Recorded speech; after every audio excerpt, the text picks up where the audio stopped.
Assalamualaikum warahmatullahi wabarakatuh. Alhamdulillahirabbil alamin wa bihi nasta'in wa ala umuri dunya waddin wassalatu wassalamu ala asyrofil anbiya'i wal mursalin. Amma ba'du.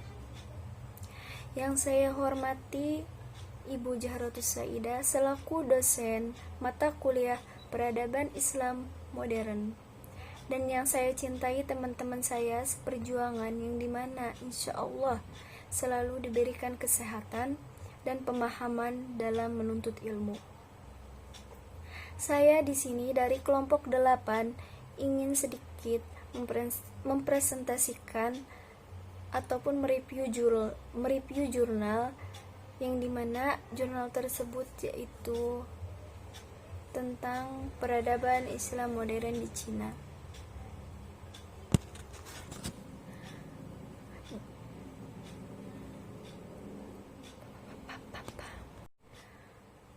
Dan kami dari kelompok 8 diantaranya beranggotakan saya sendiri yaitu Dina Agustin, dan kedua Anggi, yang ketiga Pak Is Muhammad Ridho, yang dimana saya sebagai pemateri pertama, Anggi pemateri kedua, dan Pak Is pemateri ketiga. Di sini saya akan sedikit menjelaskan tentang peradaban Islam modern di Cina. Lanjut saja. Baik, saya di sini sebagai pemateri pertama yang insya Allah akan sedikit menjelaskan sekilas tentang berdirinya Republik Nasional Cina.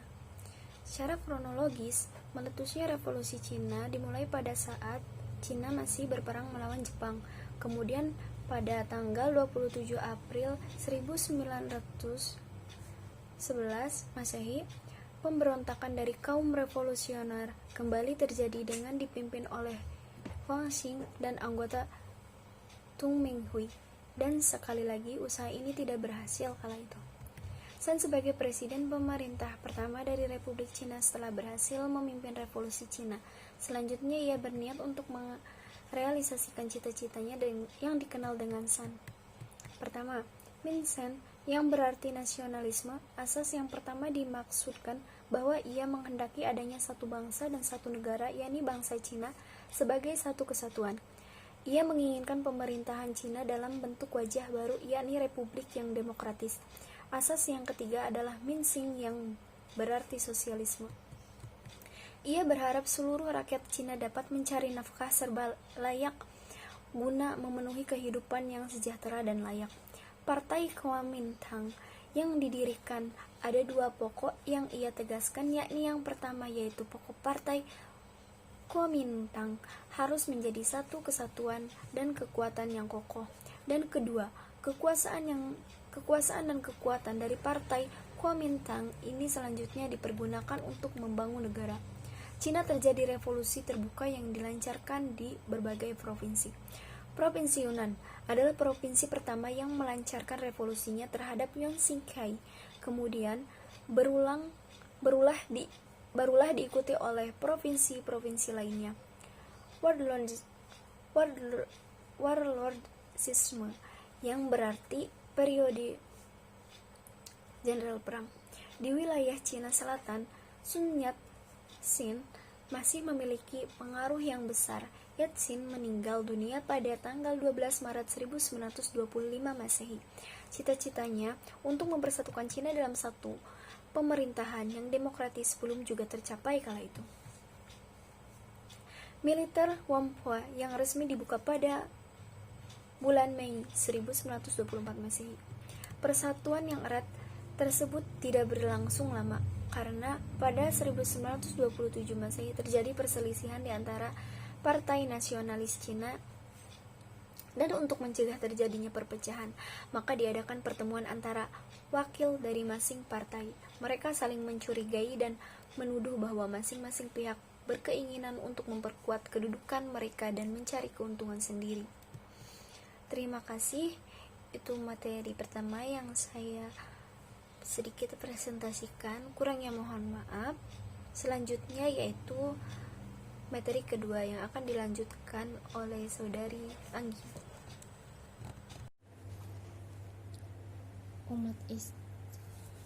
Umat Islam di Cina pada masa Republik. Jumlah Muslim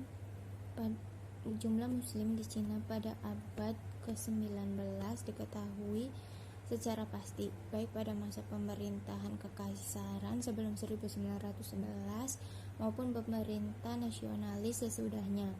Tidak ada yang melakukan sensus untuk menentukan jumlah yang pasti dari kaum muslimin di Cina.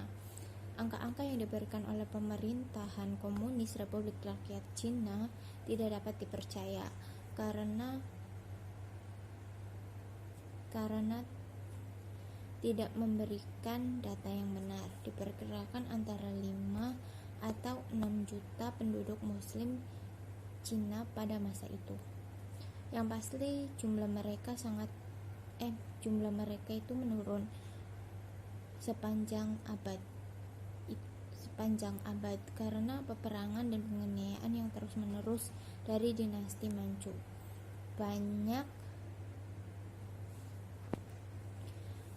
Banyak saksi yang dinyatakan oleh beberapa orang Eropa yang menyebutkan adanya sejumlah besar masjid dan sekolah di desa-desa maupun di kota-kota di luar proporsi dengan jumlah muslim, sebagaimana juga fakta bahwa seluruh wilayah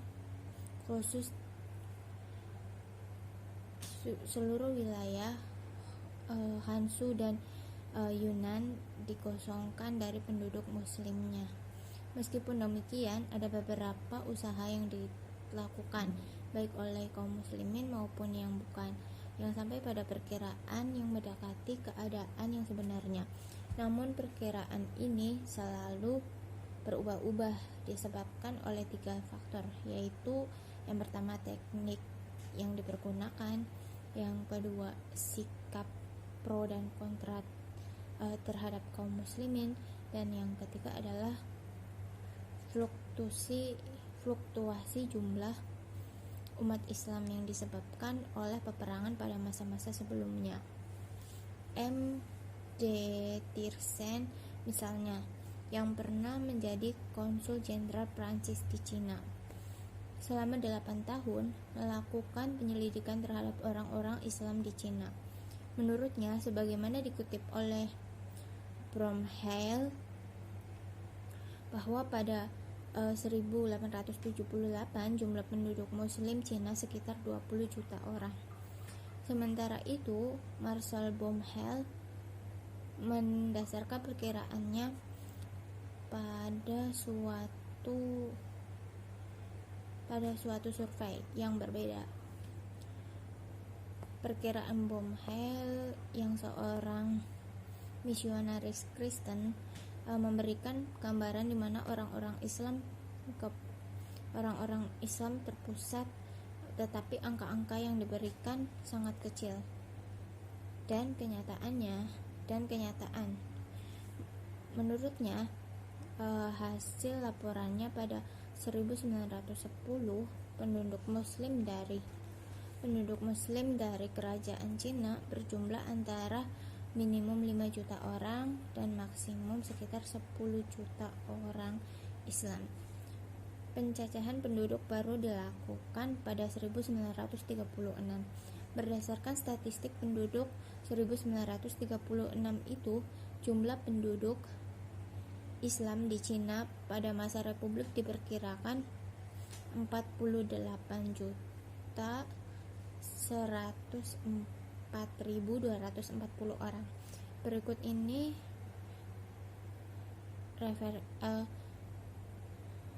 ada referensinya tentang jumlah umat Islam pada sebelum revolusi komunis di Cina. Ada sejumlah 48.104.240 orang pemeluk Islam, dan ada 42.371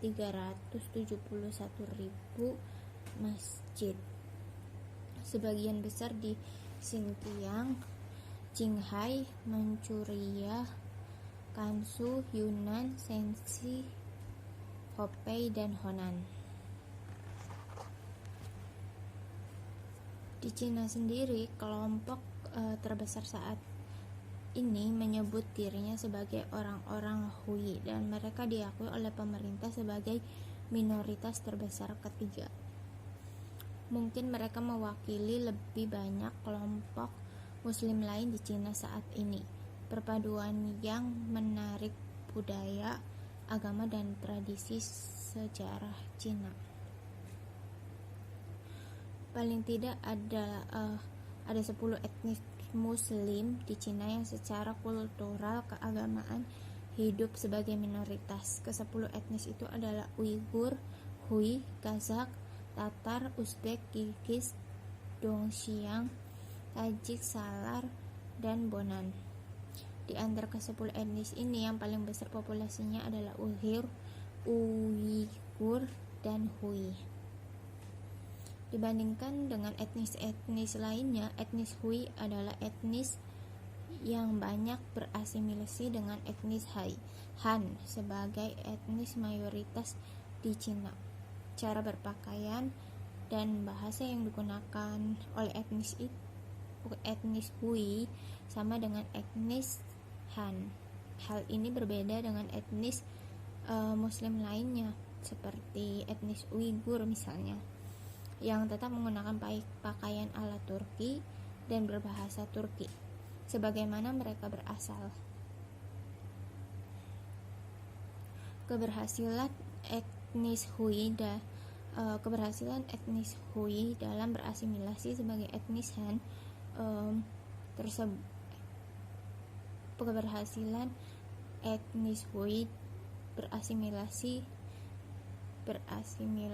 dengan etnis Han menjadikan etnis Hui jarang mendapat perlakuan diskriminatif dari pemerintah Cina.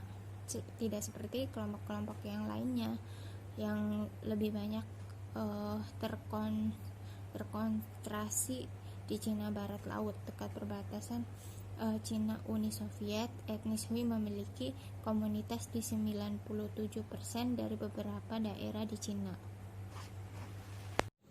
Selanjutnya, kehidupan sosial umat Islam. Muslim di Cina dapat dibagi ke dalam 3 kelompok kebangsaan utama, yakni Turki yang terdiri dari orang-orang Uighur, Kazakh, Kirgiz, Uzbek, dan orang Muslim di antara bangsa Salar dan Hiju. Uighur sendiri merupakan kelompok inti penduduk Muslim di Turkestan Timur. Orang-orang non-Muslim sering menyebut mereka sebagai sebutan Hiu-Hiu. Ya. Menurut Rafiq Khan, Hiu-Hiu itu merupakan sebutan populer bagi umat Islam di Cina. Mereka ini terdiri dari 3 ras, yaitu Hiu-Hiu Arab dikenal sebagai Taksih Hiu-Hiu, Hiu-Hiu Turki yang dikenal sebagai Salar, dan Hiu-Hiu Mongol yang terbagi dalam cabang Uighur yang juga dikenal sebagai Hiu-Hiu, dan ras Tartar yang terkenal sebagai Weiwuer. Lihat itu dari Islam dari M. Rafiq Khan ya, Islam di Tiongkok, halaman 40 sampai 41. Nah, sedangkan Tajik adalah sebutan bagi Muslim lain yang berbahasa Persia.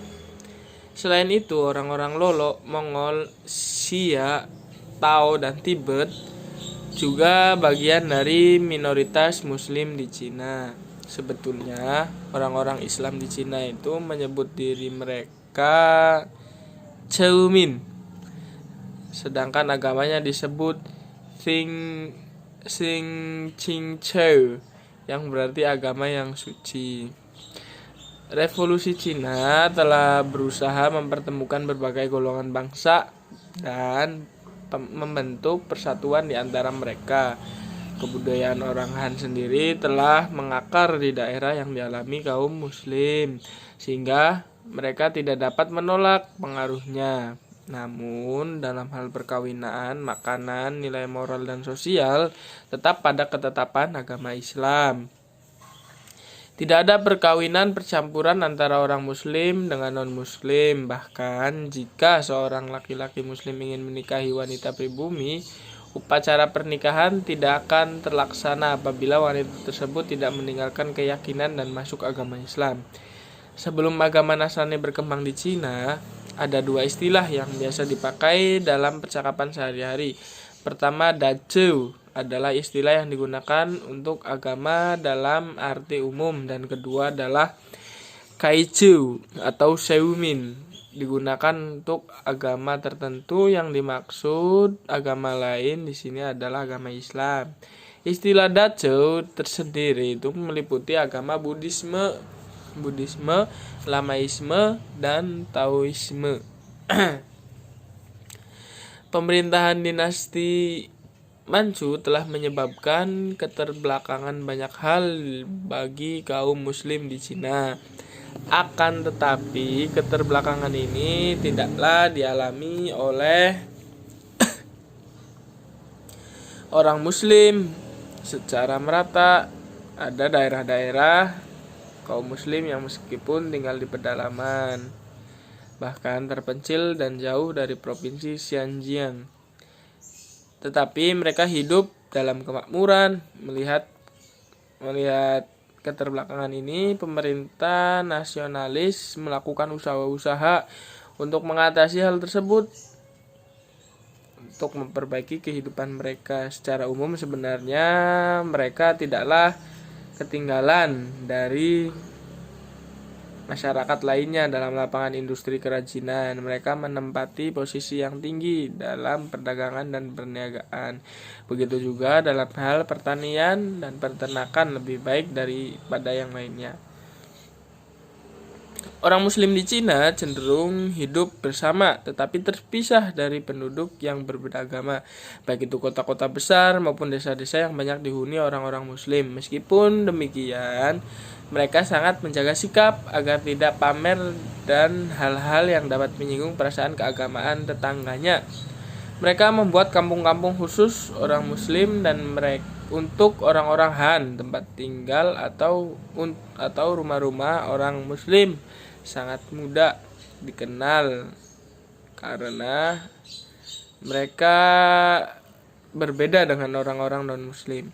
Di dalam kehidupan sehari-hari, orang-orang muslim di Cina sepenuhnya menggunakan kebiasaan dan cara-cara penduduk setempat, seperti rambut panjang yang dikuncir. Sebenarnya tradisi itu telah lama adanya, yakni selama pemerintahan dinasti Manchu.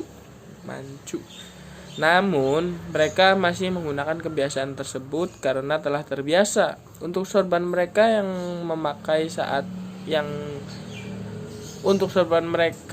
hanya memakai saat pergi ke masjid.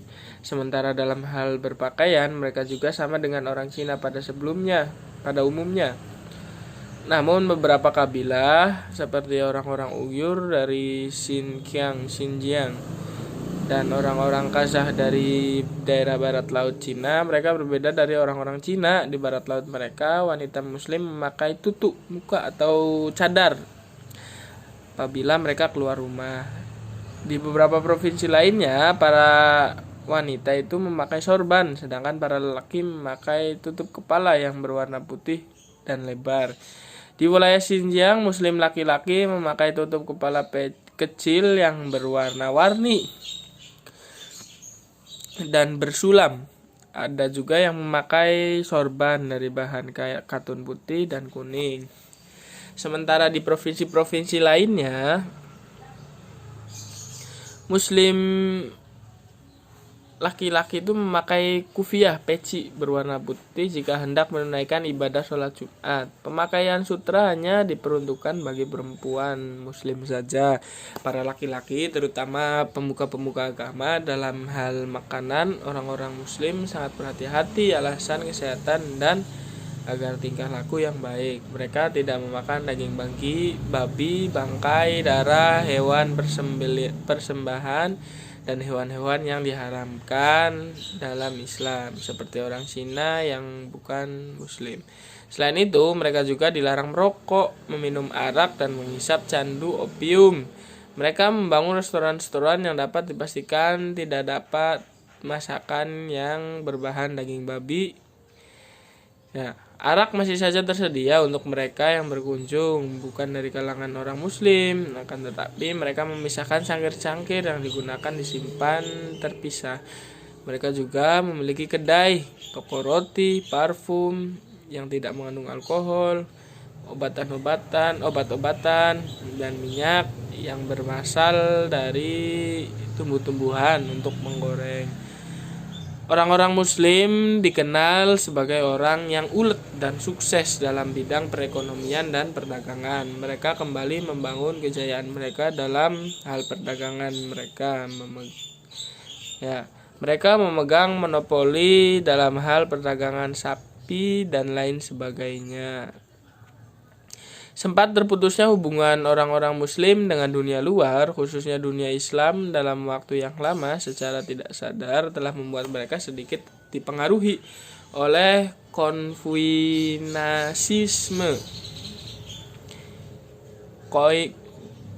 Konfusianisme dan Buddhisme dalam beberapa hal, seperti dalam penyebutan untuk tempat ibadah. Syih yang artinya masjid, kata Syih sendiri berasal dari kata agama Buddha untuk menyebut kuil. Masjid-masjid yang ada di Cina persis seperti Kui Kong Hucu atau Buddha jika dilihat dari luar, karena pada masa kekaisaran tidak diperbolehkan membangun bangunan yang berbentuk asing. Ya. Selanjutnya yaitu beberapa aspek penting Islam di Cina masa Republik Nasionalisme. Setelah kembali mendapat kebebasan dan memperoleh hak-hak untuk ikut duduk di kursi pemerintahan republik, umat Islam di Cina ini mengalami perkembangan yang cukup pesat. Mereka kembali membangun posisi dan kedudukan mereka yang sempat mengalami stagnasi selama pemerintahan Manchu. Pada masa Republik Nasionalis Cina, Islam mengalami perkembangan di berbagai bidang, baik itu bidang budaya, perekonomian, pendidikan, sosial, politik, dan lain sebagainya. Ya, yang pertama ada pendidikan Islam. Ya, pendidikan Islam, sistem pendidikan Muslim di Cina ini pada umumnya sama dengan yang terjadi di negeri-negeri Muslim lainnya. Pendidikan keagamaan yang biasa dilakukan di masjid-masjid dengan sistem halakoh, tetapi tidak pernah melampaui batas halaman masjid. Di Cina sistem ini disebut dengan Jingtung Jiaoyu. Ini adalah sistem pendidikan Islam yang dikembangkan selama dinasti Ming antara Hui, berpusat di sekitar masjid. Bahasa Arab dan Persia adalah sebagai dasar kurikulum utama. Ya. Yang kedua ada media massa. Untuk membantu memajukan kebudayaan umat Islam di Cina, memanfaatkan media massa sebagai sarana penyebaran dakwah Islam dan menyampaikan Islam melalui tulisan-tulisan, baik itu dalam surat kabar, majalah, jurnal, dan lain sebagainya. Untuk media sosial, orang-orang Muslim itu memproduksi surat kabar dan majalah-majalah yang terutama yang bertemakan berita Islam. Sejumlah perang Sino-Jepang 1937, di sana ada lebih dari 100 majalah Muslim dikenal, 30 jurnal yang diterbitkan dari tahun 1911 dan 1937, dan masih banyak lagi.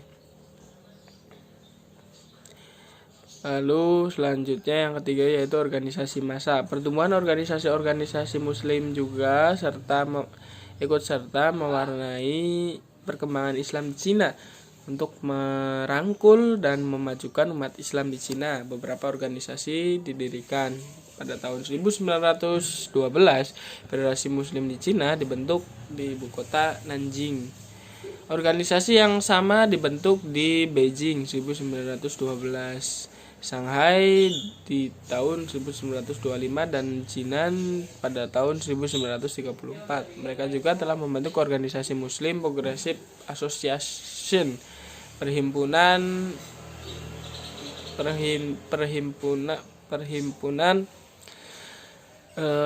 Muslim progresif yang didirikan di Beijing pada tahun 1912 dengan diketuai oleh Al-Hajj Ahun Wang Haonan. Ya. Dan masih banyak lagi organisasi-organisasinya ya. Lalu yang keempat adalah penerjemahan kitab suci Al-Quran dan literatur Islam. Dalam hal ini disebutkan tentang upaya penerjemahan Al-Quran ke dalam bahasa Cina dan historiografi.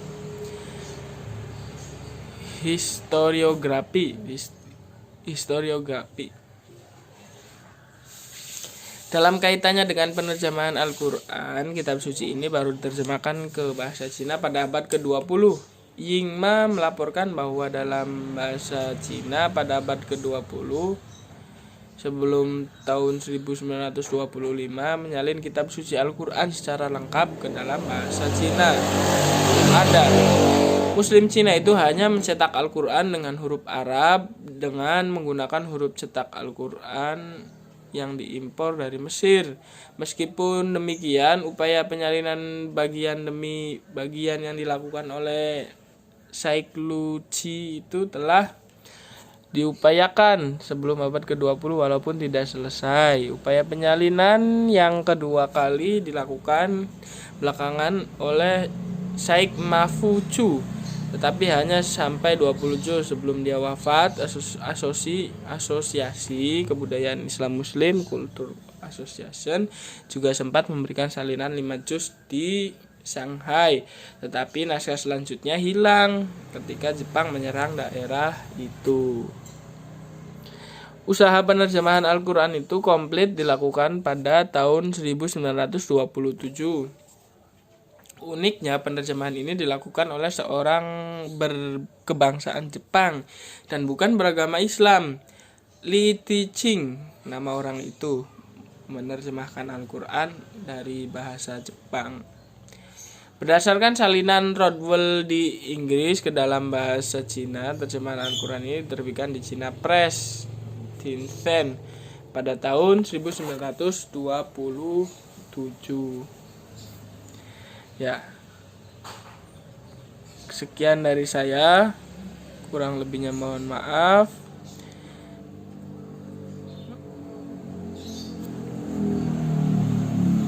Ya. Ada yang kelima, yaitu bahasa Arab dan kesenian. Meskipun dipelajari di lembaga-lembaga pendidikan Islam sejak dini, tetapi ini hanya untuk kepentingan agar seseorang membaca Al-Quran dan beberapa kitab, tidak digunakan dalam kehidupan umum. Beberapa kitab berbahasa Arab, namun sebagaimana di Indonesia bahasa Arab tidak digunakan dalam kehidupan umum di Cina. Namun bahasa Arab Cina pertama kali disusun oleh Syekh alias Wong Ching Chai dan diterbitkan pada tahun 1925 di Tianjin. Akhir dinasti Qing Manchu juga ditandai dengan peningkatan interaksi Sino-asing. Hal ini menyebabkan peningkatan kontrak antara minoritas Muslim di Cina dan negara-negara Islam di Timur Tengah. Ya,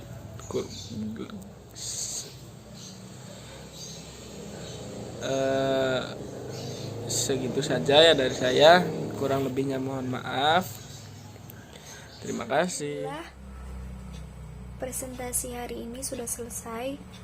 Semoga ilmunya bermanfaat bagi yang berpresentasi ataupun yang mendengarkan. Dan semoga kita selalu dalam lindungan Allah Subhanahu wa taala. Kurangnya mohon maaf. Wabillahi taufiq wal hidayah. Wassalamualaikum warahmatullahi wabarakatuh.